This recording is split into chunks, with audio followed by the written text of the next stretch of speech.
भोरा हरियाले से चढ़ल रहेला, भोरा हरियाले से चढ़ल।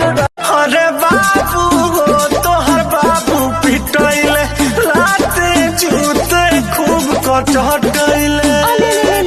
मैंने बाबू को कहाँ माला? अरे कहाँ नहीं मारा। अरे मन लहना बात लब के कटले रहे तेरी मजनुआ हो, गाले खैला हीरो गिरी। कहाँ जननी हो या तना लौर गिरी, तोर जवानी लगे ये रोपलेंगे। क्या कही? बिना तेल के जरे दौला देंगे। अच्छा। बिना तेल के जरे दौला देंगे, तनी करे जवानिया सकेंगे। बिना तेल के जरे दौला देंगे। अरे जान। बिना तेल के जरे दौला देंगे।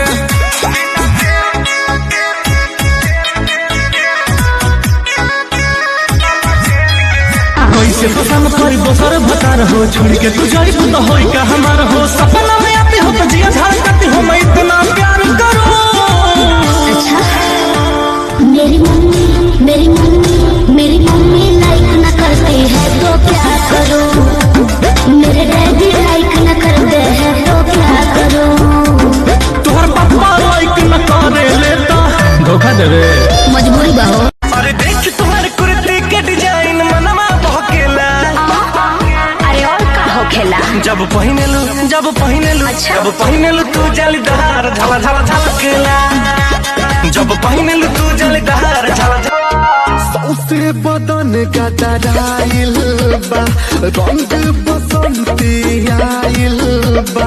कोरवा में आवना ये जहानी, हमरो मिजाज का रहमा। देख के धड़कन धड़के लागे कहिया हंसी रे। अख मारतिया दिल में गाइल धसी रे। जाने नसीब में कहिया लड़की फंसी रे।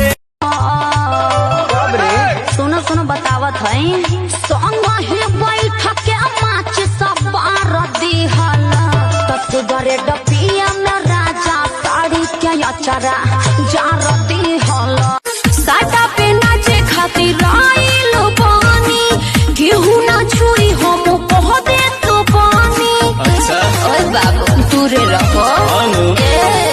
साटा पे नाचे खातिर आइल पानी, केहू ना छुई हम कह दे तो पानी।